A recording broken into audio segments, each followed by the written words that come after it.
Sibin drinks കഴിക്കുന്ന ഒരാളാണ്. ഇറങ്ങിയ സമയത്ത് തന്നെ പ്രശ്നങ്ങൾ ഭയങ്കരമായപ്പോഴേ എനിക്ക് 2 പെഗ് വേണം എന്നുള്ള രീതിയിൽ അവിടെ അലമുറയിട്ട് വിളിക്കുന്നതും പ്രശ്നങ്ങൾ ഉണ്ടാക്കുന്ന സാഹചര്യങ്ങളൊക്കെ ഉണ്ടായതായിട്ട് ഞാൻ അറിഞ്ഞിട്ടുണ്ടായിരുന്നു. ഞാനൊരു വലിയ ബോംബ് പൊട്ടിക്കും, ഞാൻ അത് ചെയ്യും, ഞാൻ ഇത് ചെയ്യും, ഞാൻ മറ്റത് ചെയ്യും, മറിച്ച് ചെയ്യും. സിബിൻ അത്തരത്തിലൊരു പ്രശ്നമാണെങ്കിൽ അതിന് കേസ് ഫയൽ ചെയ്യണം. ഒരു ആരോപണമല്ല നടത്തേണ്ടത്, അതൊരു ചെറിയ കാര്യമല്ലോ. ഒന്ന് ആലോചിച്ച് നോക്കൂ. അഖിലിൻ്റെ അടുത്ത് മാത്രം വരുന്ന സ്ത്രീകളായിരുന്നു എനിക്ക് അറിയത്തില്ല. ഒമർ ലുലുവിനെതിരെ നിങ്ങൾ എന്തുകൊണ്ട് പ്രതികരിച്ചില്ല? സ്റ്റേഷനിൽ ഇരിക്കുന്ന ഒരു കേസാണ്. അപ്പം അങ്ങനത്തെ ഒരു കേസിനെ കൊണ്ടുവന്ന് അഖിൽ പറഞ്ഞ അപരാധമായിട്ട് കമ്പയർ ചെയ്യരുത്. ഞാൻ പ്രതികരിച്ചതിൻ്റെ പേരിൽ ചേച്ചി പ്രതികരിച്ചപ്പോൾ മനസ്സിലായി ചേച്ചിയാണ് കിടന്നു കൊടുത്തതെന്ന്. അല്ല, അഖിൽ വെറുതെ ഒരു തള്ളലിന് വേണ്ടി പറഞ്ഞൊരു സാധനമാണ്. ഏത് യുവനടിയെ രംഗത്ത് വന്നത് എനിക്കിത് ബാധിച്ചു എന്ന് പറഞ്ഞാൽ ആരാ വന്നത്? ജാസ്മിനെതിരെ ഉന്നയിച്ച ആ ഒരു വിഷയത്തിൽ ജാസ്മിനെ ട്രസ്റ്റ് ചെയ്യാൻ പറ്റില്ല എന്നുള്ളൊരു സ്റ്റേറ്റ്മെൻറ്റ് കൊടുത്തിരുന്നത്. അവിടെ പുറത്തുള്ള ആളിനെ മറന്നു. കൃത്യമായി പറയാം, അവിടെ ചതിച്ചു എന്ന് പറഞ്ഞാലും അതിനെ ഞാൻ മനസ്സിലാക്കും. ജാസ്മിൻ ഉൾപ്പെടുന്ന പേഴ്സണൽ ചാറ്റ് പബ്ലിഷ് ചെയ്ത ഒരാളാണ് പുറത്ത് നിൽക്കുന്ന ജാസ്മിൻ്റെ ഈ എക്സ് എന്ന് പറഞ്ഞിട്ടുള്ള ആൾ എന്ന് പറയുന്നത്. ഇപ്പം ഗബ്രി ജാസ്മിൻ കോംബോയിൽ എനിക്ക് ഇഷ്ടമില്ലാത്ത ആക്ടുകൾ ഉണ്ടായിട്ടുണ്ട്. പക്ഷെ ഞാൻ ഗബ്രി അടിപൊളി ഒരു പ്ലെയറാന്ന് പറയും, ജാസ്മിനും അടിപൊളി ഒരു പ്ലെയറാന്ന് പറയും. ഇവരൊക്കെ ഇവളെ വിറ്റാ തിന്നുകൊണ്ടിരിക്കുന്നത്. എല്ലാവർക്കും അന്നം കൊടുത്തവള് വിന്നറാവണമെന്നുള്ളത് എൻ്റെ ആഗ്രഹമായിട്ട് വന്നേക്കും. ദിയാസന ചെയ്യുന്ന ആക്ടിവിസം എന്താണെന്ന് അറിയാം. ഞാൻ 16 കൊല്ലമായിട്ട് പണിയെടുത്തുകൊണ്ടിരിക്കുന്ന ഒരാളാണ്. സിബിനി ട്രിവാൻഡ്രത്തെ ക്ലബ്ബുകളിലൊക്കെ DJ പ്ലേ ചെയ്യുന്ന സമയത്ത് നമ്മൾ ഈ വീക്കെൻഡ് പാർട്ടികൾക്കൊക്കെ പോകുമല്ലോ, ആ സമയത്തൊക്കെ കണ്ടൊരു സിബിന് ദിയാസനെ അറിയുള്ളൂ. ദിയ ശരിക്കും ജാസ്മിൻ്റെ PR വർക്ക് ഏറ്റെടുത്തിട്ടുണ്ടോ? കാശൊന്നും തരാതെ ഞാനൊരു പണിയും ചെയ്യുന്ന ഒരാളല്ല, എനിക്ക് അതിനുള്ള സമയവും ഇല്ല. ഇന്റർവ്യൂ ഒന്ന് ദയവായി ഇറങ്ങിപ്പോകരുത് ചേട്ടാ. കാശ് എന്ന് ഇന്റർവ്യൂവിന് വിളിച്ചിരുത്തിയാൽ ഞാൻ ഇറങ്ങിപ്പോവും. ദിയ സനയാണ് നമുക്കിപ്പോൾ ഉള്ളത്. ഹായ് ദിയ. ദിയ, എനിക്ക് ആദ്യമേ തുടങ്ങുന്നതിന് മുമ്പ് പറയാനുള്ളത്, ഇന്റർവ്യൂ ഒന്ന് ദയവായി ഇറങ്ങിപ്പോകരുത്. എന്താണ് ശരിക്കും ദിയ സംഭവിച്ചത്? ചേട്ടാ, കാശ് എന്ന് ഇന്റർവ്യൂവിന് വിളിച്ചിരുത്തിയാൽ ഞാൻ ഇറങ്ങിപ്പോവും. ഇന്റർവ്യൂകളിലൊക്കെ ഇരുന്ന് സംസാരിക്കും. ഞാൻ ഇരുന്ന് സംസാരിക്കും. അപ്പൊ ഇതിൽ ഇരുന്ന് സംസാരിച്ചാൽ മതി. അല്ല, അത് ഒരു ചെറിയൊരു പ്രാങ്ക് പോലെ ഒരു സംഭവമായിരുന്നു. അതിന്റെ സെക്കൻഡ് പാർട്ട് ആരും കണ്ടില്ല എന്നുള്ളതാണ് വസ്തുത. തിരിച്ചു വന്നിട്ട് ഹോസ്റ്റ് ചെയ്ത പയ്യനെ ഞാൻ ഉമ്മ വെച്ച് ഞാൻ അവനെ ഷേക്ക് ഹാൻഡ് കൊടുത്ത് സ്നേഹപ്രകടനങ്ങൾ നടത്തിയിട്ട് അവിടെ ഇരുന്ന് വീണ്ടും ഇന്റർവ്യൂ കണ്ടിന്യൂ ചെയ്യുകയായിരുന്നു. ഉമ്മ വെക്കുമ്പോൾ ക്യാമറയിൽ കിട്ടിയോ എന്ന് ഉറപ്പുവരുത്താൻ വേണ്ടി രണ്ടാമതൊരു ഉമ്മയും കൂടെ കൊടുത്തു. പക്ഷേ എല്ലാവരും പറഞ്ഞായിരുന്നു, എന്നാലും ആ കൊച്ചിനെ അവൻ്റെ കൺസെൻറ്റോടെ ആയിരുന്നു കേട്ടോ. നേരത്തെ പറഞ്ഞു ചേച്ചി നന്നായിട്ട് ഉമ്മ വെച്ചോളൂ. പക്ഷേ അതിനകത്ത് ചോദിച്ചതും പറഞ്ഞതും പ്രോക്ഡ് ആയിട്ടുള്ള ഒരു സ്പേസ് ആയിട്ട് തോന്നിയിട്ടുള്ളത് ജാസ്മിനുമായി ബന്ധപ്പെട്ട വിഷയമാണ്. അപ്പോൾ ജാസ്മിൻ ഈ ബിഗ് ബോസിനകത്ത് വന്നപ്പോൾ കേട്ടിട്ടുള്ള 2 ആരോപണങ്ങളിൽ ഒന്നെന്ന് പറയുന്നത് ടോയ്ലറ്റിൽ ചെരുപ്പിടാതെ പോകുന്ന ഒരാളെന്നുള്ള രീതിയിൽ ജാസ്മിനെ ആൾക്കാരെ ഐഡൻറ്റിഫൈ ചെയ്യുന്നു. അപ്പോൾ അത് അയാളുടെ രീതിയായിരിക്കാം, പക്ഷെ അത് വിമർശിക്കപ്പെടുന്നുണ്ട്. രണ്ടാമതാണ് ഈ ചായയിൽ തുമ്മൽ വീഴുന്ന ഒരു വിഷയം വരുന്നത്. അത് അറിഞ്ഞുകൊണ്ട് അയാൾ ചെയ്ത ആക്ട് ആവുന്നിടത്താണ് വിമർശിക്കപ്പെടുന്നത്. അതേ പറ്റിയിട്ട് സംസാരിക്കുന്ന സമയത്താണ് ദിയ ഉടക്കിയതെന്നുള്ളതാണ് ഈ കമൻറ്റ് ബോക്സിൽ കൂടുതലും വന്നിരിക്കുന്നത്. ആ വീഡിയോയിലും എവിടെയൊക്കെയോ ഇങ്ങനെ തെന്നി ദിയ അയാളോട് ദേഷ്യപ്പെടുന്ന ഒരു അവസ്ഥയിലേക്ക് വരികയാണ് ഉണ്ടായത്. ആക്ച്വലി എന്താണ് പ്രൊവോക്ക് ചെയ്തത് ആ സമയത്ത്? അല്ല, ആക്ച്വലി അതൊരു കോട്ടിംഗ് ആയിരുന്നു. നമ്മളത് ഇങ്ങനെ ചെയ്യാമെന്നുള്ളൊരു പ്ലാനിങ് വെച്ച് കമ്മ്യൂണിക്കേഷൻ നടന്നതായിരുന്നു. പക്ഷേ എക്സാക്റ്റ് നമ്മളൊരു വിഷയം പറയുമ്പം സാധാരണ നമ്മളെ ഡബിൾ സ്റ്റാൻഡ് അല്ലെങ്കിൽ നമ്മൾ പറയുന്ന വിഷയത്തെ കൃത്യമായി എടുക്കാതെ ആളുകൾ റെസ്പോണ്ട് ചെയ്യുന്ന ഒരുപാട് കാര്യങ്ങൾ നമ്മൾ കണ്ടുകൊണ്ടിരിക്കുന്നുണ്ട്. അപ്പം നിലവിൽ ഈ ഹൈജീനിക് വിഷയം എന്ന് പറയുന്നത് ഒരു ബാഡായിട്ടുള്ള ഹാബിറ്റ് തന്നെയാണ്. അതൊരിക്കലും ശരിയായിട്ടുള്ളൊരു പ്രവണതയല്ല. പക്ഷെ നമ്മളൊക്കെ ദൈനംദിന ജീവിതത്തിൽ പലതരത്തിൽ ഇത്തരത്തിലുള്ള ആക്ടിവിറ്റികളിലൂടെ കടന്നു പോകുന്ന മനുഷ്യരാണ്. ഇതാണ് ഞാൻ പറയാൻ ശ്രമിച്ചത്. അപ്പം ഞാൻ ഇതിനെ ഈ ഹൈജീനിക്കിനെ ന്യായീകരിച്ചു എന്നുള്ള രീതിയിലേക്കാണ് അത് കൊണ്ടുവന്നത്. ഇപ്പം ജാസ്മിൻ്റെ അറിവില്ലായ്മയോ അല്ലെങ്കിൽ ജാസ്മിൻ എന്താ പറയുക ശ്രദ്ധിക്കാതെയൊക്കെ ചെയ്യുന്ന ആക്ടുകൾ നമ്മളും ജീവിതത്തിൽ ചെയ്യുന്നതാണ്. പക്ഷേ ഇത് ഇപ്പം രജനി ചേട്ടൻ പറഞ്ഞതുപോലെ അറിഞ്ഞുകൊണ്ട് ചെയ്യുമ്പോഴാണ് അത് വിമർശിക്കപ്പെടുന്നത്. ആ വിമർശിക്കപ്പെടുന്നിടത്ത് തന്നെയാണ് ഞാൻ സ്റ്റാൻഡ് ചെയ്ത് നിൽക്കുന്നത്. പക്ഷേ അതിനെ ആക്രമിക്കുന്ന തരത്തിലേക്കും സൈബർ ബുള്ളിങ്ങിൻ്റെ എക്സ്ട്രീം വേർഷനിലൊക്കെ പോകുന്ന ഒരു രീതിയുണ്ട്.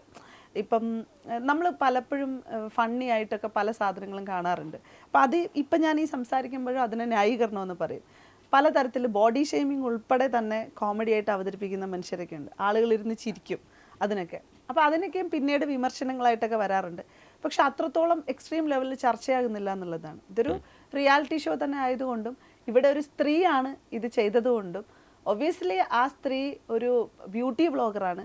അവരുടെ കരിയറിനെ തന്നെ ഇനി കണ്ടിന്യൂ ഒരു പൗഡർ പോലും ഇട്ടുകൊണ്ട് അവർക്ക് ഒരു ചാനലിൻ്റെ മുമ്പിൽ വന്നിരിക്കാനുള്ള ഒരു സ്പേസ് ഉണ്ടോ എന്നറിയില്ല. അത്രമാത്രം ബുള്ളിങ്ങിലൂടെ അവരെ നശിപ്പിച്ച് കളഞ്ഞു ഈ ഒരു ആക്ട് എന്ന് പറയുന്നത്. ഈ ആക്ട് മാത്രമല്ല, അവർ നഖം കടിക്കുന്നത്, കാലിൻ്റെ നഖമൊക്കെ എടുത്ത് വെച്ച് കടിക്കുന്നുണ്ട്. അപ്പോൾ ഇത്തരം ആക്ടിവിറ്റികളൊന്നും ഒരിക്കലും പ്രോത്സാഹിപ്പിച്ചുകൊണ്ടല്ല സംസാരിക്കുന്നത്. പക്ഷേ ബൈ മിസ്റ്റേക്കുകളെ നമ്മൾ ഇത് ആവർത്തിക്കാതിരിക്കാൻ അവർ വീണ്ടും ഈ പറഞ്ഞ ബാത്റൂമിൽ അവർ ചെരുപ്പിട്ട് തന്നെയാണ് ഇപ്പം നടന്നുകൊണ്ടിരിക്കുന്നതൊക്കെ.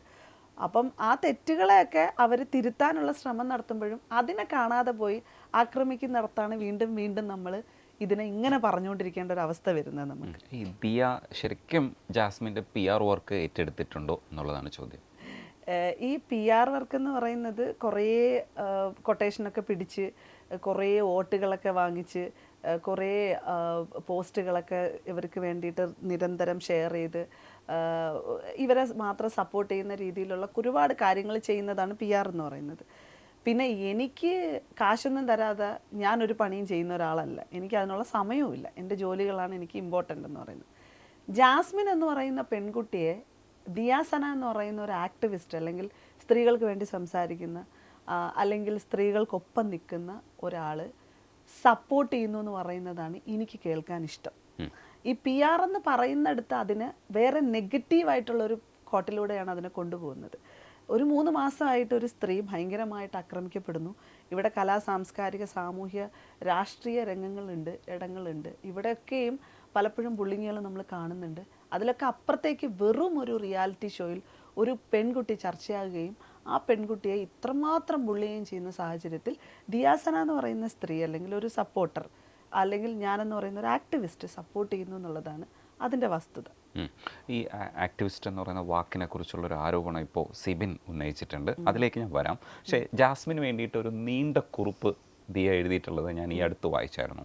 അതായത് ജാസ്മിൻ്റെ ബിഗ് ബോസിനുള്ളിലെ പെരുമാറ്റം എന്താണെന്ന് വിലയിരുത്തിക്കൊണ്ട് ജാസ്മിനെയും മറ്റ് കണ്ടസ്റ്റൻറ്റുകളെയും താരതമ്യം ചെയ്തുകൊണ്ടൊക്കെ എഴുതുന്നതാണ്. പക്ഷേ ഈ പറയുന്ന കുറിപ്പിലൊക്കെ ജാസ്മിൻ ചെയ്ത ചില കാര്യങ്ങളെയൊക്കെ അഡ്രസ്സ് ചെയ്യുന്നുണ്ട്, ചില നെഗറ്റീവ്സിനെയും അഡ്രസ്സ് ചെയ്യുന്നുണ്ട്. പക്ഷേ ഈ കുറിപ്പ് നീളത്തിൽ എഴുതുമ്പോൾ നമുക്ക് കരുതാൻ പറ്റുന്നത് ജാസ്മിന് വേണ്ടിയിട്ടാണോ ഈ കുറിപ്പ് എഴുതിയതെന്ന് എല്ലാവർക്കും ഒരു സംശയം തോന്നും.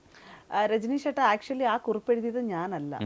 എനിക്ക് വളരെ ഇഷ്ടപ്പെട്ട ഒരു കുറിപ്പായിരുന്നു അത് ഞാൻ ഷെയർ ചെയ്യുക മാത്രമാണ് ചെയ്തത്. അത് ധന്യ എന്ന് പറഞ്ഞൊരു കുട്ടി എഴുതിയതാണ്. ജാസ്മിനെ നല്ല രീതിയിൽ അനലൈസ് ചെയ്ത് എഴുതിയതാണ്. ധന്യ, രാധിക ഇവരൊക്കെ നല്ല രീതിയിൽ ഒരുമിച്ചിരുന്ന് എഴുതിയ ഒരു കുറിപ്പാണ്. അത് എനിക്ക് ഭയങ്കര ഇഷ്ടമായതുകൊണ്ടാണ് ഞാൻ ആ പോസ്റ്റ് അതിട്ടത്. ആ കുറിപ്പിനെ ഞാൻ കോപ്പി പേസ്റ്റ് ചെയ്ത് പോസ്റ്റ് ചെയ്തത്. അല്ലാതെ അത് ഞാൻ എഴുതിയതല്ല. എനിക്ക് ഇഷ്ടപ്പെട്ടതാ, അത്രയേ ഉള്ളൂ. അതുകൊണ്ടിട്ട് എനിക്ക് ആ ഒരു കുറിപ്പിനെ കൂടുതൽ പറയാനില്ല. പക്ഷെ അത് ഒരുപാട് ആളുകൾ വായിച്ചു എന്ന് ഞാൻ മനസ്സിലാക്കുന്നു. ഒരുപാട് ആളുകൾ അതിന് അഭിപ്രായം പറയുകയൊക്കെ ചെയ്തിട്ടുണ്ടായിരുന്നു. ജാസ്മിൻ്റെ നമ്മൾ ബിഗ് ബോസിലെ പെർഫോമൻസിനെ നമുക്ക് വിലയിരുത്തേണ്ടതുണ്ട്. അതിന് മുമ്പ് ഈ ദിയ ചില ആരോപണങ്ങൾ ഉന്നയിച്ചാൽ, ഇപ്പോൾ സിബിൻ പുറത്തിറങ്ങുന്ന സമയത്ത് സിബിനുമായി ബന്ധപ്പെട്ട് വിഷയങ്ങൾ സംസാരിക്കുമ്പോഴും സിബിൻ തിരിച്ചു പറയുന്ന സമയത്തും ഒക്കെ ഒരു പ്രോബ്ലം എന്താണെന്ന് വെച്ചാൽ ഇത് കൃത്യമായ അതിരുകളിൽ നിൽക്കുന്നില്ല. ഇപ്പോൾ അത് പുറത്തേക്ക് പോകുന്നുണ്ട്. ഇപ്പോൾ ദിയ അവസാനം ലൈവിൽ ശുഭതയായി സംസാരിക്കുന്ന ദിയയാണ് കാണുന്നത്. ദിയ അത്ര അഗ്രസീവായി സംസാരിക്കാൻ അത്ര പ്രൊവോക്ക് ചെയ്തോ സുബിൻ? ഞാൻ തിരുവനന്തപുരത്തല്ലേ താമസിക്കുന്നത്. വളരെ പുച്ഛിച്ചിട്ട് ദിയാസന ചെയ്യുന്ന ആക്ടിവിസം എന്താണെന്ന് അറിയാം. ഞാൻ 16 കൊല്ലമായിട്ട് പണിയെടുത്തുകൊണ്ടിരിക്കുന്ന ഒരാളാണ്.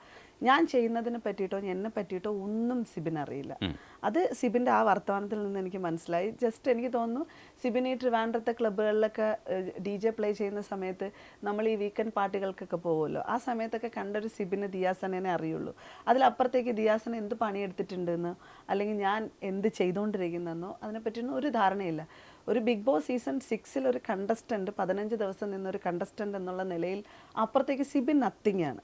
അതേസമയം ഇപ്പം ഞാൻ ഇവിടെ വന്നിരുന്നു, ഞാൻ ബിഗ് ബോസ് കണ്ടസ്റ്റന്റ് എന്ന അർത്ഥത്തിൽ മാത്രമാണ് അറിയുന്നത്, അതിലൊന്നും ആ ബിഗ് ബോസ് കണ്ടസ്റ്റൻസ് എന്നുള്ളതിന് പോലും വാല്യൂ ഇല്ല അവൻ പറയുന്നതിൽ. കാരണം അത്ര പുച്ഛിച്ചിട്ടാ സംസാരിക്കുന്നത്. ഒന്നല്ലെങ്കിൽ ആലോചിക്കേണ്ടത് ഇവരൊക്കെ തുടങ്ങി വെക്കുന്നതിന് മുമ്പേ ഒന്ന് തുടങ്ങി വെച്ച മനുഷ്യരുടെ കൂട്ടത്തിലുള്ളതല്ലേ എന്നെങ്കിലും ആലോചിക്കണം. അന്ന് എങ്ങനെയാണ് അങ്ങനെ ഒരു പ്ലാറ്റ്ഫോം കിട്ടിയതെന്നുള്ള ആലോചിക്കണം. എന്തായാലും അതൊരു പുറത്തുള്ള ഒരാളെന്നുള്ള നിലവിലൊന്നിലുമല്ല, ഒരു ആക്ടിവിസ്റ്റ് എന്നുള്ള ലേബലിൽ തന്നെയാണ്. പിന്നെ എന്തൊക്കെയാണെന്ന് എനിക്ക് പ്രൂവ് ചെയ്ത് കൊടുക്കാനൊന്നും പറ്റത്തില്ല. പക്ഷേ അയാളുടെ ആ ഒരു പുച്ഛം എന്ന് പറയുന്നത് എന്നെ വളരെ മോശക്കാരിയാക്കുന്ന തരത്തിലുള്ളൊരു പുച്ഛമായിരുന്നു. എനിക്ക് ശരിക്കും സിബിൻ്റെ വർത്തമാനത്തിൽ നിന്ന് പ്രൊവോക്ക് ആവുന്ന റീസൺ മറ്റൊരു കാര്യമല്ല. ഇപ്പോൾ PR എന്ന് പറഞ്ഞ് സംസാരിച്ച സാധനമോ ഇതോ അതിനൊക്കെ ഞാൻ സർക്കസിച്ചിട്ടാണ് ഞാൻ മറുപടി കൊടുത്തിട്ടുണ്ടായിരുന്നത്. വളരെ തമാശ കലർന്ന രീതിയിലാണ് ഞാൻ റെസ്പോണ്ട് ചെയ്തത്. പക്ഷേ ഇവിടെ ഈ ഒരു പോയിന്റ് പറയുന്നിടത്ത് അയാൾ എന്താണ് സ്ഥാപിക്കാൻ ഉദ്ദേശിക്കുന്നത്, എന്നെപ്പറ്റി എന്താണ് അയാൾ പറയാൻ ഉദ്ദേശിക്കുന്നത്? എവിടെയും ഒരു സ്ത്രീ പ്രതികരിക്കുന്ന സമയത്ത് അവൾ വളരെ വൃത്തികെട്ടവളും മോശക്കാരിയും തെറ്റുകാരിയും എന്ന് പറയുന്നിടത്താണല്ലോ ഒരു പെണ്ണിനെ ആക്രമിക്കാൻ പറ്റുന്നത്. പണ്ട് കാലത്ത് ഇവൾ വിഡിയാണ് എന്ന് പറഞ്ഞായിരുന്നു ആക്രമിച്ചുകൊണ്ടിരുന്നത്. അതുപോലത്തെ ഒരേ പാറ്റേണിൽ വിളിച്ചുകൊണ്ടാണ് ഇവരുടെയൊക്കെ വർത്തമാനത്തിൻ്റെ രീതികൾ വരുന്നത്. ആ ഇടത്തൊക്കെ നമുക്ക് പ്രശ്നങ്ങളുണ്ട് ചേട്ടാ. കാരണം ആത്മാഭിമാനം ഉണ്ടെങ്കിൽ പ്രശ്നങ്ങളുണ്ട് എന്നുള്ളതാണ്. അപ്പം ഞാനിപ്പോൾ ഇത് പറയുമ്പോൾ ഇവർക്ക് എവിടെ നിന്ന് ആത്മാഭിമാനം എന്ന് ചോദിക്കുന്നിടത്ത് അത് ആത്മാഭിമാനത്തോടെ ജീവിക്കുന്നത് കൊണ്ടിട്ട് നമുക്കത് മനസ്സിലാവുന്നത് പോലെ ഇല്ലാത്ത മനുഷ്യർക്ക് മനസ്സിലാവില്ല എന്ന് എനിക്ക് പറയാൻ പറ്റത്തുള്ളൂ. അതിന് ഭൂരിപക്ഷം വന്ന് കൊട്ടിഘോഷിച്ചാലും ഞാൻ സ്ത്രീ ആയതിൻ്റെ പേരിലാണ്. ഞാൻ ഈ പ്രതികരിക്കുന്ന സാധനം ഞാനൊരു പുരുഷനായി നിന്നുകൊണ്ടാണ് ഇവിടെ ഇരുന്ന് സംസാരിച്ചെങ്കിൽ എനിക്ക് കിട്ടുന്ന സ്വീകാര്യത എന്തെന്ന് എനിക്ക് വളരെ കൃത്യമായി അറിയാം. ഈ 16 കൊല്ലമായിട്ട് ഈ പണിക്ക് ഇറങ്ങി തിരിച്ചിരിക്കുന്നതാണ്. അതുകൊണ്ടിട്ട് എനിക്ക് ഈ പറഞ്ഞ ഇതൊന്നും നത്തിങ് ആയതുകൊണ്ട് ഞാൻ വീണ്ടും വീണ്ടും പ്രതികരിച്ചുകൊണ്ടിരിക്കും. ഇപ്പം ബിഗ് ബോസിൽ നിന്ന് സിബിൻ ഇറങ്ങി വരുന്ന ഒരു സാഹചര്യം എന്ന് പറഞ്ഞാൽ അതിനകത്തിരുന്ന് കരയുന്ന മനുഷ്യനെ നമ്മൾ കാണുന്നുണ്ട്. മാനസികമായിട്ടുള്ള ബുദ്ധിമുട്ടുകൾ അനുഭവിക്കുന്നു എന്ന് കരുതുന്നു. അത് കഴിഞ്ഞിട്ട് സിബിൻ പുറത്തിറങ്ങുമ്പോൾ പറയുന്ന കഥ അതായിരുന്നില്ല. അയാൾ അങ്ങനെ ഒരു സാഹചര്യത്തിൽ പുറത്ത് പ്രഷറൈസ് ചെയ്ത് പുറത്തേക്ക് വിട്ടു എന്നുള്ള അർത്ഥത്തിലാണ് സിബിൻ പറയുന്നത്. പക്ഷെ ഇപ്പോൾ ദിയ പറയാൻ ഇപ്പം ദിയയുടെ ഒരു വാചകത്തിൽ നിന്ന് മനസ്സിലാവുന്നത് ഇതിനകത്ത് നമുക്ക് അറിഞ്ഞുകൂടാത്ത കാര്യങ്ങൾ എന്തൊക്കെയുണ്ട് എന്ന് നമുക്ക് മനസ്സിലാവുന്നുണ്ട്. ഗുളിക ഫോഴ്സ്ഫുള്ളി കഴിപ്പിക്കാൻ ശ്രമിച്ചു എന്നൊക്കെയുള്ള സ്റ്റേറ്റ്മെന്റ്സ് വരുന്നുണ്ട്. ദിയ ശരിക്കും ആ സിബിന്റെ പുറത്താകൽ എങ്ങനെയാണ് മനസ്സിലാക്കണേ? ചേട്ടാ, ഒന്നാമത്തെ കാര്യം അവിടുത്തെ മെഡിക്കൽ ടീം എന്നൊക്കെ പറയുന്നത് വളരെ നല്ലൊരു ടീമാണ്. നമ്മളുടെ ഹെൽത്ത് കണ്ടീഷൻ്റെ എല്ലാ ആക്സസും അവർ പരിശോധിച്ചിട്ടാണ് നമ്മൾ അകത്ത് വിടുന്നത്. കൂടിപ്പോയി കഴിഞ്ഞാൽ ഒരു പ്രഷർ, ഷുഗർ, കൊളസ്ട്രോൾ ഇങ്ങനെയൊക്കെയുള്ള വിഷയങ്ങൾ പെട്ടെന്നൊക്കെ ഉണ്ടാകുന്ന തലകറക്കങ്ങൾ അല്ലെന്നുണ്ടെങ്കിൽ ടാസ്കിൽ വരുന്ന കാല് കൈയൊക്കെ മുറിയുന്ന സാഹചര്യങ്ങൾ, ഇതിനൊക്കെ ഫസ്റ്റ് എയ്ഡഡ് ആയിട്ടാണ് അവർ സാധാരണ അതിനുള്ളിലുള്ള ഡോക്ടേഴ്സ് വരുന്നത് നമ്മളടുത്ത്. അതിലപ്പുറത്തേക്ക് നമുക്കൊരു അസുഖം ഉണ്ടെങ്കിൽ തീർച്ചയായിട്ടും അവർ നമ്മളെ ഡോക്ടർ ഹോസ്പിറ്റലിലേക്ക് കൊണ്ടുപോകും. ഒരിക്കലും നമുക്ക് അവിടെ നിന്നൊരു കാര്യം ചെയ്യാൻ പറ്റത്തില്ല. ഒരാളുടെ ഹെൽത്തിന് വേണ്ടാത്തൊരു കാര്യം അവർ ചെയ്താൽ അയാളുടെ ഹെൽത്തിനെ ബാധിക്കില്ലേ? അപ്പോൾ അവർക്ക് വല്ല സംഭവിച്ചു പോയാൽ അവർ സമാധാനം പറയേണ്ടി വരില്ലേ? അപ്പോൾ അത്ര പോലും ബുദ്ധിയും ബോധവും ഇല്ലാതെയാണ് ഇവരിവിടെ വന്ന് ആരോപണം നടത്തുന്നതെന്നുള്ളതാണ് മനസ്സിലാക്കണം. ഒന്നാമത്തെ കാര്യം, സിബിൻ ഇറങ്ങുന്ന സമയത്ത് സിബിൻ്റെ കയ്യിലല്ലായിരുന്നു സിബിൻ്റെ മൈൻഡ് എന്നാണ് ഞാൻ മനസ്സിലാക്കുന്നത്. കാരണം അത്രമാത്രം അവസ്ഥകളിലൂടെ സിബിൻ കടന്നു പോയിട്ടുണ്ടായിരുന്നു. പുറത്തിറങ്ങുന്ന സാഹചര്യത്തിലും ഞാൻ അറിഞ്ഞ കാര്യം, സിബിന് വിട്രോവൽ സിൻഡ്രോം തുടങ്ങി. അവിടെ നിന്ന് സിബിൻ ഡ്രിങ്ക്സ് കഴിക്കുന്ന ഒരാളാണ്. ഇറങ്ങിയ സമയത്ത് തന്നെ പ്രശ്നങ്ങൾ ഭയങ്കരമായപ്പോഴേ എനിക്ക് 2 പെഗ് വേണം എന്നുള്ള രീതിയിൽ അവിടെ അലമുറയിട്ട് വിളിക്കുന്നതും പ്രശ്നങ്ങൾ ഉണ്ടാക്കുന്ന സാഹചര്യങ്ങളൊക്കെ ഉണ്ടായതായിട്ട് ഞാൻ അറിഞ്ഞിട്ടുണ്ടായിരുന്നു. അതാര് പറഞ്ഞു എന്ത് പറഞ്ഞു എന്നൊന്നും എൻ്റെ അടുത്ത് ചോദിക്കരുത്, ഞാൻ അറിഞ്ഞ കാര്യമാണ് പറയുന്നത്. പക്ഷേ എന്നിട്ട് ഞങ്ങളത് സംസാരിക്കാതിരിക്കണമെന്ന് വെച്ച് കഴിഞ്ഞാൽ സിറ്റുവേഷനാണ്, മനുഷ്യൻ്റെതാണ്, അവസ്ഥകളൊക്കെ പലതരത്തിലുള്ളൊരിതാണ്. പക്ഷേ ഇവരിവിടെ വന്നിരുന്ന ഒരു സ്ത്രീയൊക്കെ വളരെ മോശപ്പെട്ട രീതിയിലൊക്കെ അവർ എന്താണെന്നറിയാം, ആക്ടിവിസം എന്ന് പറയുന്ന ലേബലിൽ അവരെന്തൊക്കെ ചെയ്യുന്നതെന്ന് പറയുമ്പോൾ സ്വാഭാവികമായിട്ട് നമുക്ക് ഇമോഷൻസ് ഉണ്ട്. അപ്പോൾ ഇയാളുടെ ഈ പ്രശ്നങ്ങളൊക്കെ നമുക്ക് പറയേണ്ടതായിട്ട് വരും. ഇത് കർമ്മയൊക്കെയാണ്. ഇത് അയാൾ എന്ത് ചെയ്തു എന്നുള്ളതാണ് അയാൾ തിരിച്ച് അടിച്ചുകൊണ്ടിരിക്കുന്നത്. കുറേ നാളുകളായിട്ട് എല്ലാ ചാനലിൻ്റെയും മുന്നിൽ വന്നിരുന്ന അയാൾ പറയുന്നുണ്ട്, പിന്നെ ഞാനൊരു വലിയ ബോംബ് പൊട്ടിക്കും, ഞാൻ അത് ചെയ്യും, ഞാൻ ഇത് ചെയ്യും, ഞാൻ മറ്റിത് ചെയ്യും, മറിച്ച് ചെയ്യും. ഞങ്ങളൊരു 10-47 പേപ്പറുള്ളൊരു എഗ്രിമെൻറ്റ് സൈൻ ചെയ്ത് കൊടുത്തിട്ടാണ് ഒരു കോർപ്പറേറ്റ് കമ്പനിയുടെ ഒരു ഷോയിൽ പാർട്ടിസിപ്പേറ്റ് ചെയ്യാൻ വേണ്ടി പോണത്. ആ കമ്പനിക്ക് എന്തും ചെയ്യാനുള്ള അതോറിറ്റി റൈറ്റും ഉണ്ട്. നമ്മൾ ജനങ്ങൾ ഓഡിറ്റ് ചെയ്യപ്പെടുന്നു എന്ന് പറയുന്നത് അവരുടെ ഷോയുടെ നിലനിൽപ്പിന് വേണ്ടി അവർ കമ്മ്യൂണിക്കേറ്റ് ചെയ്യുന്നൊരു സാധനമാണ്. അതിലപ്പുറത്തേക്ക് 47 പേജുള്ള ഈ എഗ്രിമെൻറ്റ് എല്ലാം ഓക്കെ എന്ന് പറഞ്ഞ് എഴുതി കൊടുത്ത് അകത്ത് പോകുമ്പോഴത്തേക്കും അവർ വന്നിട്ട് ആകെ പറയാൻ പറ്റുന്ന അവരുടെ ജീവന് പ്രശ്നമുണ്ടായിരുന്നു എന്നുള്ളൊരു സാധനം. ബാക്കിയൊന്നും അവർക്ക് ആരോപിക്കാൻ പറ്റില്ല, കാരണം നമ്മളെല്ലാ എഗ്രിമെൻറ്റിൽ എഴുതി കൊടുത്ത് വെച്ചിരിക്കുകയാണ്. അപ്പോൾ ഇയാൾക്ക് അത്രമാത്രം പ്രശ്നമുണ്ടെങ്കിൽ എന്തുകൊണ്ട് അയാൾ കംപ്ലയിൻറ്റ് ഫയൽ ചെയ്തില്ല? എന്തുകൊണ്ട് അയാളുടെ ഹെൽത്തിന് അയാൾ ആ സമയത്തുള്ള അയാളുടെ മെഡിക്കൽ കണ്ടീഷൻ എടുത്തിട്ട് അതിനനുസരിച്ചുള്ള നിയമ സംവിധാനത്തിൽ അയാൾ പ്രൊസീഡ് ചെയ്തിട്ടില്ല? അയാൾക്ക് വല്ലതും പറ്റിപ്പോയെങ്കിലോ, അയാൾ വല്ല ആയിപ്പോയെങ്കിലോ, അയാൾക്ക് ഏതെങ്കിലും തരത്തിൽ അയാളുടെ ജീവന് വല്ല പ്രശ്നം ഉണ്ടായിപ്പോയെങ്കിൽ എന്ത് ചെയ്യുമായിരുന്നു? അപ്പോൾ ഇത്രയും വലിയൊരു ആരോപണമാണെങ്കിൽ എന്തുകൊണ്ട് അയാൾ കേസ് ഫയൽ ചെയ്തില്ല എന്നുള്ളതാണ്. മനസ്സിലായില്ലേ? അപ്പോൾ ഇയാളിപ്പോൾ പറയുന്ന സാധനം, അതിനകത്തുള്ള ആളുകൾ സംസാരിക്കുമ്പോൾ നിങ്ങൾ ഇൻ്റർവ്യൂ കൊടുക്കല്ലേ, ഇവിടെ നടന്ന പ്രശ്നങ്ങൾ പറയരുത്, ചാനലിനെയും എൻ്റെ മോളിനെയും ബാധിക്കുന്ന തരത്തിലൊന്നും പുറത്ത് ബുദ്ധിമുട്ടുണ്ടാക്കരുതെന്ന് ഒബ്വിയസ്ലി അത് എഗ്രിമെൻറ്റിലുള്ള സാധനമാണ്. കാരണം നമ്മളുടെ ക്രെഡിബിലിറ്റി എന്ന് പറയുന്നത് നമ്മളുടെ ചാനലിനൊന്നും ബാധിക്കരുത് എന്നുള്ളത് അവരവർ നോക്കുന്ന ഒരു സാധനമാണ്. അത് നമ്മളെ എഗ്രിമെൻറ്റിൽ ഒബ്വിയസ്ലി ഉള്ളൊരു സാധനമാണ്. അപ്പോൾ ഈ സാധനങ്ങളൊക്കെ വെച്ചിട്ടാണ് വലിയ ബോംബ് പൊട്ടിക്കാൻ വേണ്ടിയിരിക്കുന്നത്. അത് മാത്രമല്ല, ഈ പറഞ്ഞ എനിക്ക് തോന്നുന്നു ആ റിലാക്സ് ആവാനുള്ള മെഡിസിൻ കൊടുത്തത് അത് ബൈപ്പോളാറിൻ്റെ മെഡിസിനാണ് എടുത്ത് കൊടുത്തത് എന്നുള്ള രീതിയിലാണ് ബിഗ് ബോസ് ഹൗസിലെ മറ്റ് കണ്ടസ്റ്റൻസുകളെടുത്തും ഇറങ്ങിയ കണ്ടസ്റ്റൻസുകളെടുത്തും മറ്റാളുകളെടുത്തും സിബിൻ പറഞ്ഞുകൊണ്ടിരിക്കുന്നത്. സിബിൻ അത്തരത്തിലൊരു പ്രശ്നമാണെങ്കിൽ അതിന് കേസ് ഫയൽ ചെയ്യണം. ഒരു ആരോപണമല്ല നടത്തേണ്ടത്, അതൊരു ചെറിയ കാര്യമല്ലോ, ഒന്ന് ആലോചിച്ച് നോക്കൂ. അപ്പോൾ ഇത്തരത്തിൽ അയാൾ ചെന്ന് വന്നിരുന്ന് എനിക്ക് ഇങ്ങനെ എന്ന് പറഞ്ഞുകൊണ്ടിരിക്കുമ്പോൾ ഇയാൾ പറയുന്നതിന് എങ്ങനെയാണ് വിശ്വസിക്കുക? കോൺട്രവേഴ്സിക്ക് വേണ്ടി മാത്രമേ അയാൾ സംസാരിക്കണമെന്നല്ലേ ഇത് നമ്മൾ കരുതുന്നത്. പക്ഷേ അതിന് മുമ്പ് ഇപ്പം ഒരു വിഷയം നിൽക്കുന്ന സമയത്ത് അഖിൽമാരർ ഒരു വിഷയം ഉന്നയിക്കുന്ന സമയത്താണ് സിബിൻ്റെ പുറത്താക്കൽ വരുന്നതും അഖിൽ ആ വിഷയത്തിൽ ഇടപെടുന്നതും നമ്മൾ അറ്റൻഷനിലേക്ക് കാര്യങ്ങൾ വരുന്നതും പിന്നെ സിബിൻ്റെ ബൈറ്റ്സ് പുറത്തു വരുന്നതും. ഈ അഖിൽ ഇടപെട്ട വിഷയത്തിലും ദിയാസനയും അഖിലും തമ്മിൽ ആദ്യം ഒരു സംസാരം ഉണ്ടായി. കാരണം ആ പെൺകുട്ടികളെ സംബന്ധിച്ചുള്ള കാര്യത്തിൽ അങ്ങനെ പറയാൻ പാടില്ല എന്നുള്ള രീതിയിൽ ദിയ നേരിട്ട് വിളിക്കുന്നു. അതിനുശേഷം പക്ഷേ ബന്ധം വഷളായി പോയും ഇപ്പം ഒമർ ലുലുവിൻ്റെ കേസിൽ വന്ന് നിൽക്കുമ്പോൾ ഒമർ ലുലുവിനെതിരെ നിങ്ങൾ എന്തുകൊണ്ട് പ്രതികരിച്ചില്ല, ഈ പെൺകുട്ടികൾക്ക് വേണ്ടിയിട്ട് കരുത്തരായി പ്രതികരിക്കുന്ന സ്ത്രീകൾ എന്തുകൊണ്ട് പ്രതികരിച്ചില്ല എന്നാണ് ചോദിക്കുന്ന ചോദ്യം. ആ ചോദ്യവും സോഷ്യൽ മീഡിയ ഏറ്റെടുത്തിട്ടുണ്ട്. ദിയയുടെ ഉത്തരം എന്താ? ഇതിനകത്ത് അഖിൽ വന്ന് ചോദിച്ച ചോദ്യത്തിനകത്ത് അഖിൽ നടത്തിയ സ്റ്റേറ്റ്മെൻറ്റിന് അഖിൽ കൃത്യമായിട്ടൊരു മറുപടി തന്നിട്ടില്ല. ഓരോ ഇൻ്റർവ്യൂകളിലും പോയിട്ട് അഖിൽ സ്ത്രീകളെ കോട്ട് ചെയ്ത് പറഞ്ഞൊരു പരാമർശമാണ് ബിഗ് ബോസ് ഹൗസിലെ സ്ത്രീകൾ ബിഗ് ബോസിൽ അവർക്ക് ചാൻസ് കിട്ടിയത് മോശപ്പെട്ട രീതിയിലൂടെയാണെന്നുള്ളൊരു സ്റ്റേറ്റ്മെൻറ്റ്. ആ സ്റ്റേറ്റ്മെൻറ്റിന് ഞങ്ങൾ ചോദ്യം ചെയ്യുമ്പോൾ അഖിൽ ആദ്യം പറയുന്ന, അതായത് സ്റ്റേറ്റ്മെൻറ്റ് എന്ന് പറയുന്നത് അഖിൽ നടത്തിയ ഒരു വെറും സ്റ്റേറ്റ്മെൻറ്റ്, ഒരു അപരാധ സ്റ്റേറ്റ്മെൻറ്റാണ്. അല്ലാതെ അതിനൊരു തെളിവോ അല്ലെങ്കിൽ അതിനെതിരെ ഒരു കേസോ ഇതൊന്നും രജിസ്റ്റർ ആവാതെ അഖിൽ സ്വന്തമായിട്ട് അഖിലിന് തോന്നുന്ന പോലെ അല്ലെങ്കിൽ അഖിലിന് ആരോ പറഞ്ഞു എന്ന് പറയുന്നത് പോലെ അഖിൽ പറയുമ്പോൾ അത് ബാധിക്കപ്പെടുന്ന മനുഷ്യർ. ഉത്തമ ബോധ്യം അഖിലിന് വന്നാൽ മതി, അയാൾക്കത് പറയാം.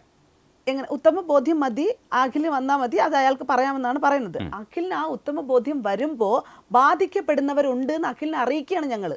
അഖിൽ, നിങ്ങൾ ഈ ഉത്തമ ബോധ്യത്തോടെ അയാൾ ഒരു കാര്യം പറയാണല്ലോ, അപ്പം അഖിൽ എനിക്കിത് ബാധിച്ചു, അല്ലെങ്കിൽ സീസൺ 1 ഇന്ന കണ്ടസ്റ്റൻസുകൾക്ക് ബാധിച്ചു, 2 ബാധിച്ചു, 3 ബാധിച്ചു എന്ന് പറയുമ്പോൾ അതിന് കൃത്യമായിട്ട് അഖിൽ മറുപടി കൊടുക്കാൻ ബാധ്യസ്ഥനാവണം, അല്ലേ?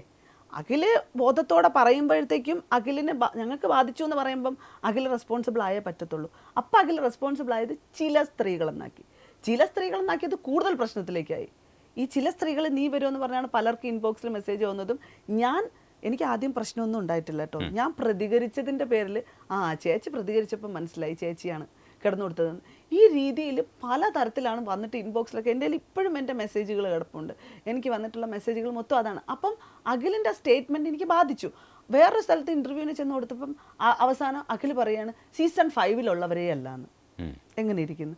അങ്ങനെ ഓരോ ഇടത്തും ഈ സ്റ്റേറ്റ്മെൻറ്റിനെ അഖിൽ വളച്ചൊടിച്ച് ഇതാക്കാൻ ശ്രമിക്കുന്നിടത്ത് നമുക്ക് പ്രശ്നം വന്നുകൊണ്ടിരിക്കുക. ഇതുവരെയ്ക്കും അതിനകത്ത് നിന്ന് നമുക്കൊരു മുക്തി കിട്ടിയിട്ടില്ല. ആ ഇടത്ത് ചോദ്യങ്ങൾ ചോദിക്കുമ്പം ഒമർ ലുലുവിനെതിരെ കേസ് കൊടുത്ത ഒരു സ്ത്രീ ഉണ്ട്. അത് കേസാണ്, കോടതിയിൽ കിടക്കുന്ന അല്ലെങ്കിൽ സ്റ്റേഷനിൽ ഇരിക്കുന്ന ഒരു കേസാണ്. അപ്പം അങ്ങനത്തെ ഒരു കേസിനെ കൊണ്ടുവന്ന് അഖിൽ പറഞ്ഞ അപരാധമായിട്ട് കമ്പയർ ചെയ്യരുത്. അത് രണ്ടും രണ്ടാണ്. അതിനകത്ത് എനിക്ക് ഒപ്പീനിയൻ ഉണ്ട്. ആ ഒപ്പീനിയൻ ഞാൻ സംസാരിച്ചിട്ടില്ല.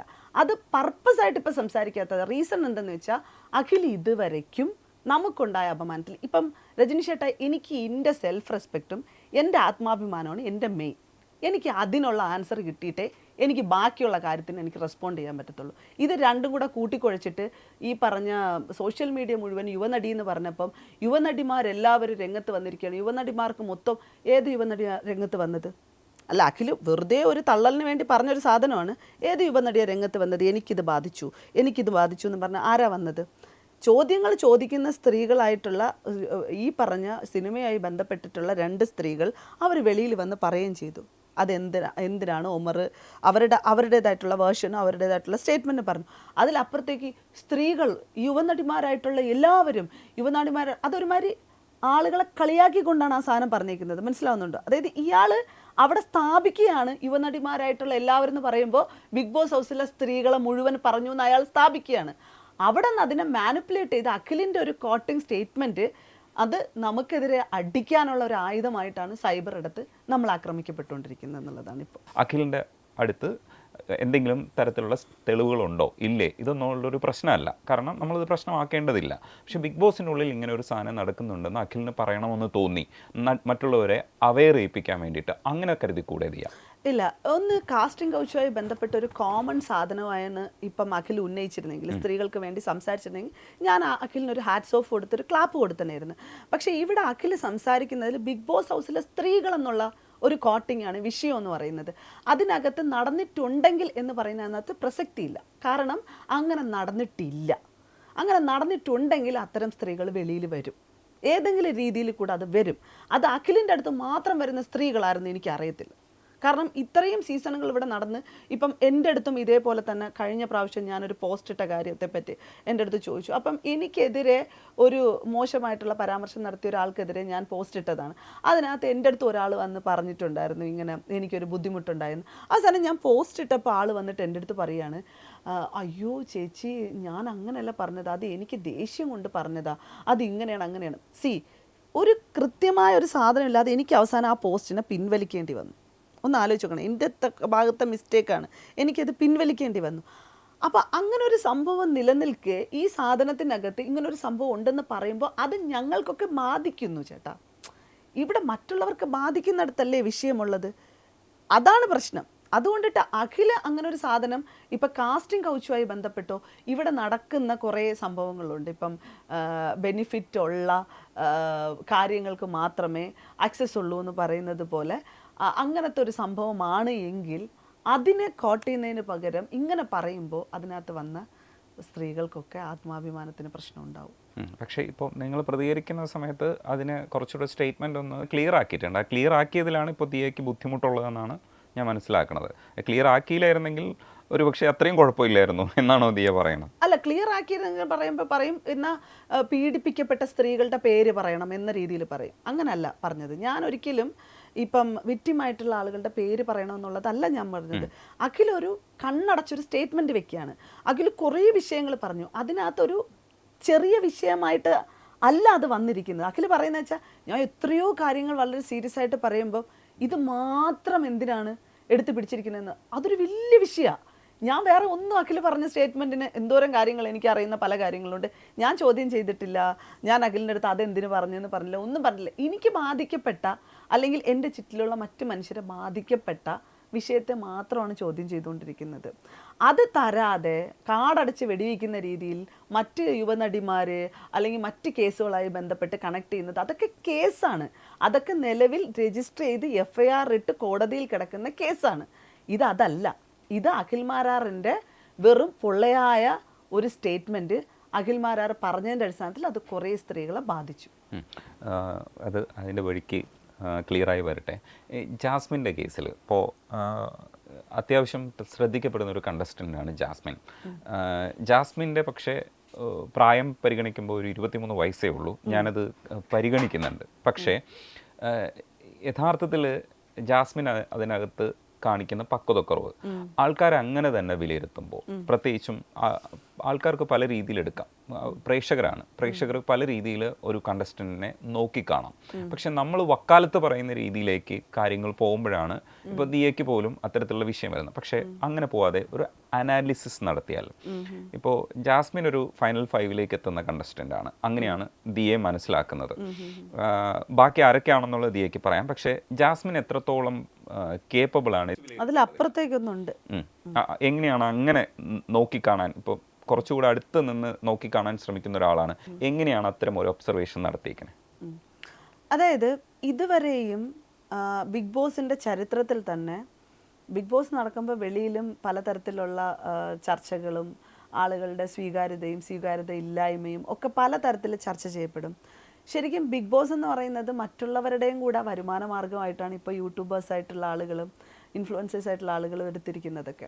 ആ ഇടത്ത് ബിഗ് ബോസിൻ്റെ TRP എങ്ങനെയാണോ ജാസ്മിൻ എന്ന് പറയുന്ന ഒരു കണ്ടസ്റ്റൻറ്റിന് ഹൈജീൻ ഉൾപ്പെടെയുള്ളത് ചർച്ചയാക്കിക്കൊണ്ട് TRP കയറ്റിയിട്ടുള്ളത്, അതേപോലെ തന്നെ വിമർശനത്തിലൂടെ ചർച്ചയാക്കപ്പെട്ട് ഓരോരുത്തരുടെയും അന്നത്തിന് വകുപ്പും കൂടെ ഉണ്ടാക്കിയിട്ടുണ്ട് വെളിയിൽ.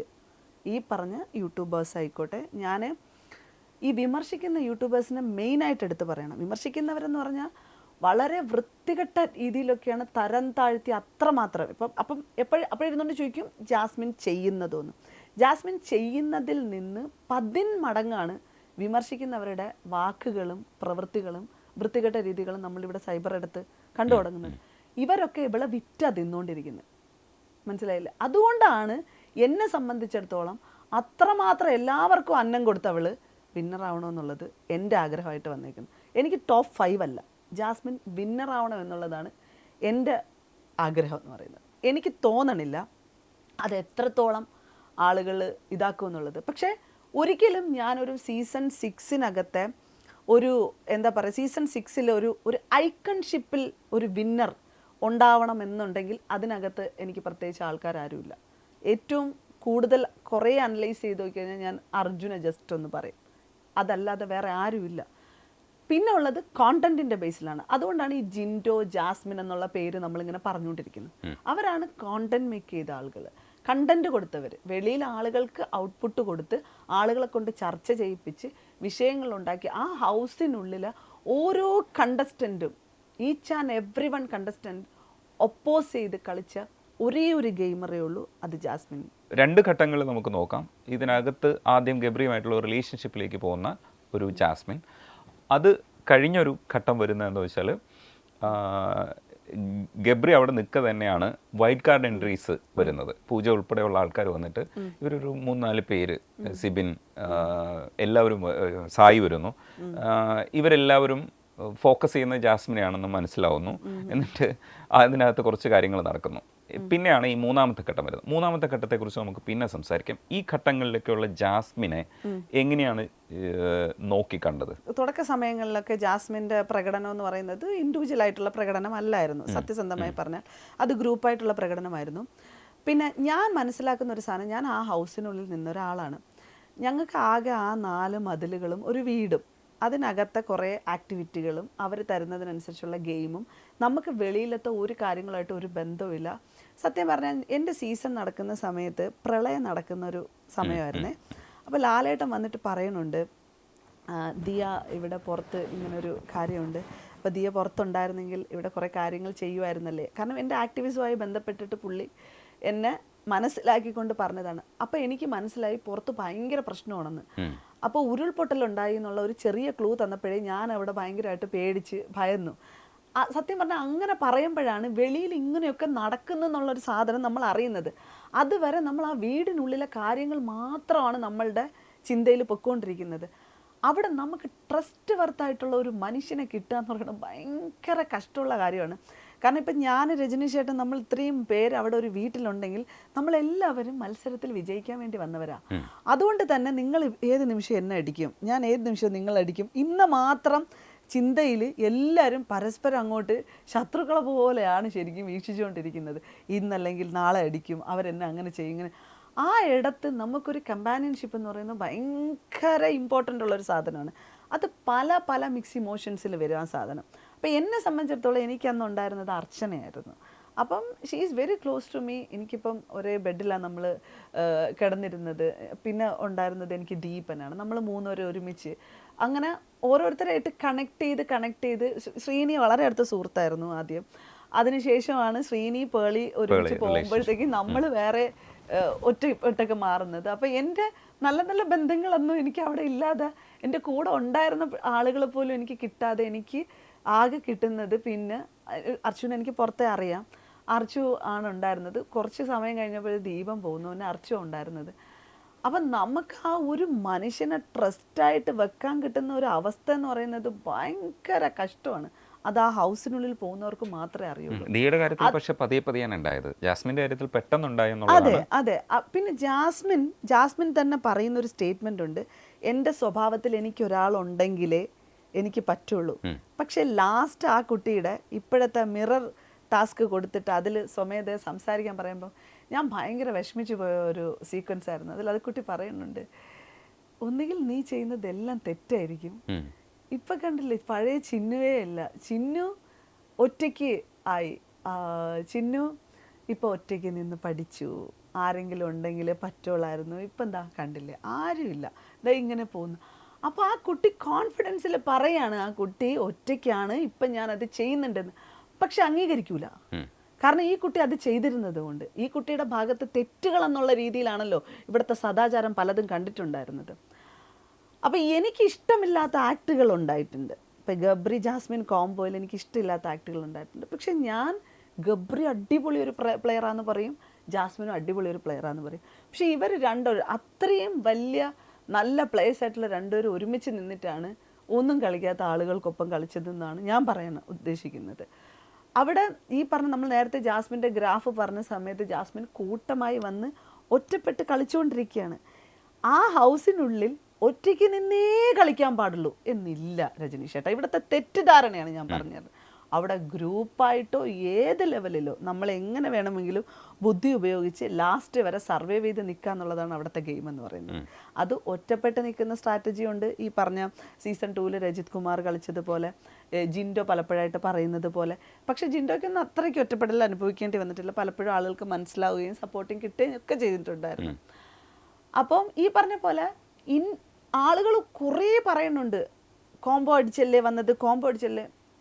സീസൺ 1 പേർളി ശ്രീനിഷിൻ്റെ ഗെയിം എന്തായിരുന്നു? അസാധ്യമായിട്ട് ആളുകൾ അതിനെ ക്ലാപ്പ് ചെയ്ത് സ്വീകരിച്ചു. അപ്പോൾ അതും ഇതിനെ കമ്പയർ ചെയ്യരുതെന്ന് പറയും. അതും ഇതിനെ കമ്പയർ ചെയ്യുന്നതല്ല ഞാൻ പറഞ്ഞത്. കോംബോ എന്ന് പറയുന്ന പാറ്റേൺ തന്നെയാണ് പിടിച്ചതെന്നാണ് ഞാൻ പറയുന്നത്. പക്ഷേ ഇടയ്ക്കൊരു കാര്യം കൂടെ പറഞ്ഞോട്ടെ. ഈ പുറത്ത് ഒരാളെ വിവാഹ നിശ്ചയം ചെയ്തതിന് ശേഷം പോകുന്ന ജാസ്മിൻ്റെ ഭാഗത്ത് നിന്ന് അങ്ങനെ ഒരു അഫെക്ഷൻ വരുമ്പോൾ അത് കുറച്ചുകൂടെ ക്ലാരിറ്റി വരുത്താൻ വേണ്ടിയിട്ട് പ്രേക്ഷകർ ആഗ്രഹിക്കുമ്പോൾ തന്നെ അവർ രണ്ടുപേരും കൂടെ സംസാരിക്കുന്നതിൽ ഒരു ക്ലാരിറ്റി വരുന്നില്ല. രണ്ടുപേർക്കും ഇഷ്ടമാണ്, പക്ഷേ പരസ്പരം അങ്ങനെ ഒരു റിലേഷൻഷിപ്പിലേക്ക് പോവില്ല എന്ന് ജാസ്മിൻ പറയുന്നുണ്ട്. ഗബ്രി അത് അംഗീകരിക്കുന്നുമില്ല, ജാസ്മിൻ അത് പോവില്ല എന്ന്. പക്ഷേ ഇവരുടെ രീതികളിൽ ആൾക്കാർക്ക് ഇഷ്ടമില്ലായ്മ വരുന്നുണ്ട്. അപ്പോൾ അങ്ങനെയാണ് ഇതിന് പുറത്ത് ഒരു പരുവപ്പെടൽ വരുന്നത്. പിന്നെ അകത്തുനിന്ന് തന്നെ എല്ലാവരും അത് ആരോപിക്കുന്നുണ്ട്. ആ ഒരു അവസരത്തിലാണ് നമ്മൾ ഈ പറയുന്ന ഈ ഒരു റിലേഷനെ അങ്ങനെ കാണേണ്ടി വന്നത്. കാരണം ഇങ്ങനെ പുറത്തൊരാൾ കാത്തിരിപ്പുണ്ട്. അപ്പോൾ വീട്ടിനകത്തേക്ക് അച്ഛനും അമ്മയും വന്നപ്പോൾ തന്നെ ആ ഫോട്ടോ ഒക്കെ എടുത്തുകൊണ്ട് പോവുക, ഗബ്രിയുടെ ഫോട്ടോ എടുത്തുകൊണ്ട് പോവുക, മാല വാങ്ങിച്ചുകൊണ്ട് പോവുക, അങ്ങനെ കാണുന്ന സമയത്ത് അവരത് ആഗ്രഹിക്കുന്നില്ല, പുറത്തുള്ളവരും അത് ആഗ്രഹിക്കുന്നില്ല എന്നുള്ളതാണ്. പക്ഷെ അകത്ത് അങ്ങനെ ഒരു രീതിയിലേക്ക് ജാസ്മിൻ വന്നു. ഇതിനെ ഞാനൊരു തരത്തിൽ നോക്കിക്കാണുന്നുണ്ട്. പക്ഷേ ദിയ ഈ പറയുന്ന റിലേഷനെ കുറിച്ച് പറയുമ്പോൾ പേർളി ശ്രീനി പറയുന്ന സമയത്ത് നമുക്ക് അതുമായിട്ട് കമ്പയർ ചെയ്യാൻ പറ്റാത്തതിൻ്റെ കാരണം അവർക്ക് പുറത്താരും കാത്തിരിപ്പുണ്ടായിരുന്നില്ല എന്നുള്ളതാണ്. അത് പറയാൻ പറ്റത്തില്ല. കാരണം അതിനിപ്പോൾ അവർ ജീവിക്കുന്ന ആളുകളാണ്. അതുകൊണ്ടിട്ട് ഞാൻ അവരുടെ അല്ലെങ്കിൽ നമുക്കത് അറിഞ്ഞൂടായിരുന്നു. ഇല്ല, അറിഞ്ഞൂടായിരുന്നു. അതാണ് വസ്തുത. കാരണം അവർ നല്ല രീതിയിൽ ലൈഫ് മുന്നോട്ട് കൊണ്ടുപോകുന്ന ആളുകളാണ്. അതുകൊണ്ടിട്ട് എനിക്കത് പറയാൻ പറ്റില്ല. ഞാൻ ശ്രീനിയും പിണങ്ങാൻ തന്നെ വേറൊരു റീസണൊക്കെ ഉണ്ടായിരുന്നു. ഒന്ന് 24/7 ഇല്ലാത്തതുകൊണ്ടായിരിക്കും അതൊക്കെ കാണാത്തത്. പക്ഷെ അതിനെപ്പറ്റി ഞാൻ സംസാരിക്കില്ല. കാരണം അടിപൊളിയായിട്ടൊരു പോകുന്നൊരു ഫാമിലിയാണ്. ഞാൻ അതിനകത്ത് അങ്ങനെ വലിച്ചിടുന്നില്ല. ഞാൻ കോംബോ എന്ന് പറഞ്ഞപ്പോഴാണ് കോംബോയിലും ഗെയിം കൊണ്ടുപോയി ഫൈനൽ വരെ എത്താം എന്നൊരു സ്റ്റേറ്റ്മെൻറ്റ് പറഞ്ഞത്. മറ്റത് ഞാൻ പറഞ്ഞില്ലേ, സിറ്റുവേഷൻഷിപ്പ്, അവിടെ ഒരാളെ കിട്ടാൻ ഭയങ്കര പ്രയാസം. അവിടെ കിട്ടുമ്പോൾ എനിക്ക് തോന്നുന്നു ഗബ്രി ആയിട്ടുള്ള റിലേഷൻഷിപ്പിനകത്ത് അവർക്ക് ഇൻഫാക്ച്വേഷൻ തോന്നി, ഗബ്രിക്കും അതേ സെയിം സാധനം തോന്നി. അപ്പോൾ ഇവർ മാത്രമായിട്ടുള്ള മൊമെൻറ്റ്സുകളാണ് അവിടെ നടക്കുന്നത്. സ്വാഭാവികമായിട്ടും മനുഷ്യൻ്റെ ഉള്ളിലുണ്ടാവുന്ന ഇമോഷൻസുകൾ അവിടെ വർക്ക് ചെയ്തു. അവിടെ പുറത്തുള്ള ആളിനെ മറന്നു. കൃത്യമായി പറയാം, അവിടെ ചതിച്ചു എന്ന് പറഞ്ഞാലും അതിനെ ഞാൻ മനസ്സിലാക്കും. കാരണം അവിടെ ചതിച്ചു എന്ന് തന്നെ ഇരിക്കട്ടെ. ഇപ്പോൾ പുറത്തുള്ള അവളുടെ പാർട്ട്ണറായിട്ടുണ്ടായിരുന്ന ആളിനെ അവൾ ചീറ്റ് ചെയ്തു എന്നത് തന്നെയാണ് ഞാൻ ജാസ്മിനെതിരെ ഉന്നയിച്ച ആ ഒരു വിഷയത്തിൽ ജാസ്മിനെ ട്രസ്റ്റ് ചെയ്യാൻ പറ്റില്ല എന്നുള്ളൊരു സ്റ്റേറ്റ്മെൻറ്റ് കൊടുത്തിരുന്നത്. പക്ഷേ ഇപ്പം എനിക്കത് പറയാൻ പറ്റത്തില്ല. കാരണം ജാസ്മിൻ ഉൾപ്പെടുന്ന പേഴ്സണൽ ചാറ്റ് പബ്ലിഷ് ചെയ്ത ഒരാളാണ് പുറത്ത് നിൽക്കുന്ന ജാസ്മിൻ്റെ ഈ എക്സ് എന്ന് പറഞ്ഞിട്ടുള്ള ആൾ എന്ന് പറയുന്നത്. അത് നിയമപരമായിട്ട് തെറ്റായ ഒരു കാര്യമാണ്. അതുകൊണ്ട് തന്നെ ചിലപ്പോൾ അയാൾക്ക് സമാധാനമായിട്ടുണ്ടെങ്കിലോ, അയാൾ ശരിക്കും പറഞ്ഞു കഴിഞ്ഞാൽ ഫേസ് ചെയ്തു, അനുഭവിച്ചു, അയാൾക്ക് ഒരുപാട് ബുദ്ധിമുട്ടുകളുണ്ടായി. ഞാനത് നേരിട്ട് കണ്ടതാണ്. അയാളുടെ ബുദ്ധിമുട്ടുകൾ അയാൾക്ക് മാനസികമായിട്ടായാലും അയാളുടെ വർക്ക് റിലേറ്റ് ചെയ്തിട്ടായാലും അയാൾ പുറത്തിറങ്ങുന്ന കാര്യത്തിലായാലും അയാളുടെ ആത്മാഭിമാനത്തിനൊക്കെ ഭയങ്കര പ്രശ്നം ഉണ്ടായിട്ടുണ്ട്. ഈ കുട്ടിയെ വിവാഹം കഴിക്കാൻ വേണ്ടി ആലോചിച്ച് വെച്ചു എന്നുള്ള ഒരു ബേസിസിൻ്റെ പേരിൽ ഈ കുട്ടി അനുഭവിക്കേണ്ടി വന്നത്. കാരണം പ്രത്യേകിച്ച് ജാസ്മിൻ തന്നെയാണ് ഇയാളുടെ പേര് അതിൻ്റെ ഉള്ളിൽ പരാമർശിച്ചതും അവിടെ നിന്ന് ഇയാളെ ഇട്ട് കൊടുക്കുന്നതൊക്കെ. അപ്പോൾ അവിടെ അയാൾ ഒരുപാട് ഫേസ് ചെയ്തു എന്നുള്ളതൊരു വസ്തുതയാണ്. പക്ഷെ അതിലപ്പുറത്തേക്ക് പോകുമ്പോൾ, മുന്നോട്ട് പോകുമ്പോൾ അയാൾ ജാസ്മിനുമായിട്ടുള്ള പേഴ്സണൽ സാധനം പ്രൈവസിയിൽ നമ്മളെടുത്ത് ആരെടുത്തെങ്കിലും കാണിക്കുന്നുണ്ടെങ്കിൽ അത് പ്രശ്നമില്ല. പക്ഷെ പബ്ലിക്കിൽ ഷെയർ ചെയ്തപ്പോൾ എന്നെ സംബന്ധിച്ചിടത്തോളം എന്താ ഇയാൾ ഇങ്ങനെ എന്നൊരു സാധനം എനിക്ക് വന്നു. അപ്പം അവൾ അവിടെ കാണിച്ച വൃത്തികേടിൻ്റെ അത്രയുമില്ല ഇത് എന്ന് ഇവിടെ പറയുന്നുണ്ട് പലരും, ഇയാൾ കാണിച്ച ചാറ്റിംഗ് എന്ന് പറയുന്നത്. പക്ഷേ ഇത് നിയമപരമായിട്ട് ഭയങ്കര തെറ്റായിട്ടുള്ളൊരു കാര്യമാണ്. നിയമപരമായിട്ട് പോലും തെറ്റായിട്ടുള്ളൊരു കാര്യമാണ്. അവരുടെ ഒരു പ്രൈവസിയാണ്. അവർ പരസ്പരം അങ്ങോട്ടും ഇങ്ങോട്ടും ഷെയർ ചെയ്തിട്ടുള്ള മൊമെൻറ്റ്സുകളാണ്. അയാൾക്കൊരു പ്രശ്നമുണ്ടായെങ്കിൽ അയാളെ ചീറ്റ് ചെയ്തു എന്നുള്ള പേരിൽ അയാൾക്ക് കൊണ്ടുപോയി കേസ് ഫയൽ ചെയ്യാമായിരുന്നു. അയാളുടെ അവസ്ഥ ഇത്തരത്തിലൂടെ കടന്നു പോവുകയാണെന്ന് പറഞ്ഞ് അയാൾക്ക് അങ്ങനെ ചെയ്യാമായിരുന്നു. അതൊന്നും ചെയ്യാതെ അയാൾ ഇത് ചെയ്യുമ്പോൾ ജാസ്മിനോട് കൂടുതൽ നമുക്ക് സപ്പോർട്ട് ചെയ്യാനേ തോന്നത്തുള്ളൂ ഇത്തരം വിഷയങ്ങൾ കാണുമ്പോഴത്തേക്കും. എന്ന് വെച്ചിട്ട് ഈ പറഞ്ഞതുപോലെ എക്സിന് ഉണ്ടായിരുന്ന ഇമോഷൻസിന് വാല്യൂ ഇല്ല എന്നല്ല ഞാൻ പറയുന്നത്, അത് വാല്യൂ തന്നെയാണ്. പക്ഷെ അയാൾ ഇത് ചെയ്യുമ്പോൾ എൻ്റെ ചോദ്യം എന്ന് പറയുന്നത് അയാൾക്ക് സമാധാനമായോ, ഇപ്പം റിലാക്സ് ആയോ, ഇതുകൊണ്ട് അയാൾക്ക്. അപ്പം ജാസ്മിൻ്റെ വാപ്പായും പറഞ്ഞൊരു കാര്യമുണ്ട് എൻ്റെ അടുത്ത്. വാപ്പ പറഞ്ഞതെന്ന് വെച്ച് കഴിഞ്ഞാൽ ഇതുകൊണ്ട് അയാൾക്ക് സമാധാനമാവണമെങ്കിൽ സമാധാനമാവട്ടെ മക്കളെ, അപ്പം ഇനി നമ്മൾ ഇതിനെ പറ്റിയിട്ട് സംസാരിക്കേണ്ട എന്നുള്ളത്.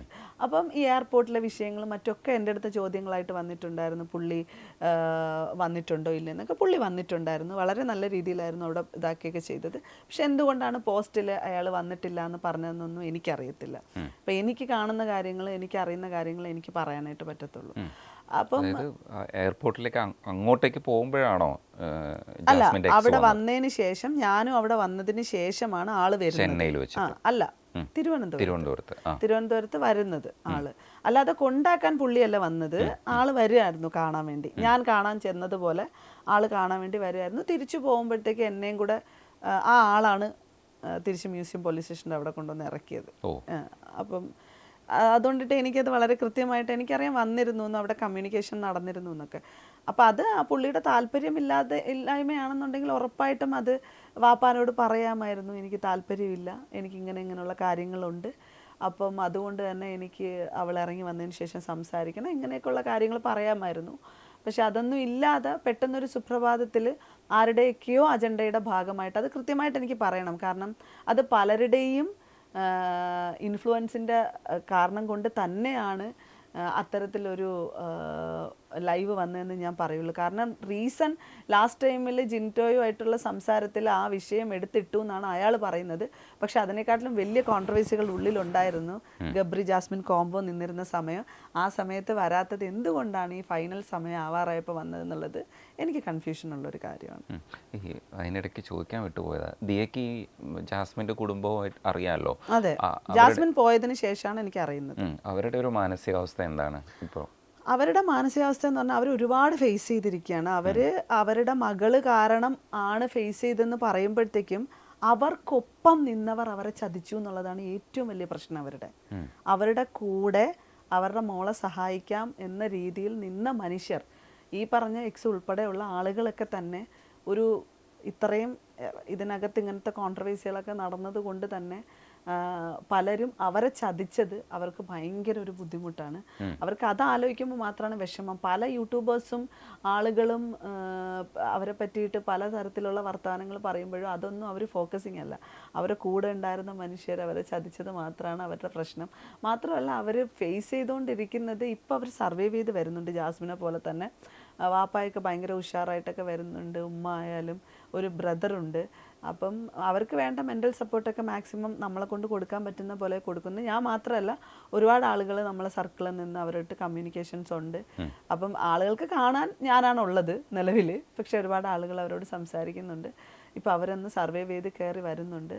അവർക്ക് പലതും മനസ്സിലായതുകൊണ്ട് തന്നെ അവരുടെ മകളും ചതിക്കപ്പെടുകയായിരുന്നു എന്നുള്ളതും കൂടെ അവർക്ക് ബോധ്യപ്പെട്ട് തുടങ്ങിയെടുത്ത് അവർക്ക് കൂടുതൽ അവളോട് ആത്മാർത്ഥതയും സ്നേഹവുമാണ്. എന്തായാലും ഉറപ്പായിട്ടും പുറത്ത് വരുമ്പോഴത്തേക്കും അവളുടെ ഫാമിലി ആരില്ലെങ്കിലും അവൾക്കൊപ്പം ഉണ്ടാവും എന്നുള്ളത് 100% ഉറപ്പായിട്ടുള്ളൊരു കാര്യമാണ്.